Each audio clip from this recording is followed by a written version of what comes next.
शिरसा देवं गौरीपुत्रं विनायकं भक्तावासं स्मरे नित्यम् आयुः कामार्थसिद्धये।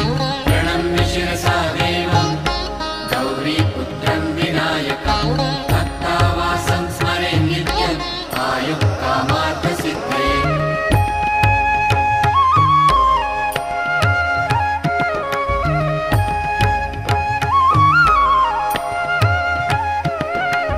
प्रथमं वक्रतुण्डं च एकदन्तं द्वितीयकं तृतीयं कृष्णपिङ्गाक्षं गजवक्त्रं चतुर्थकम्।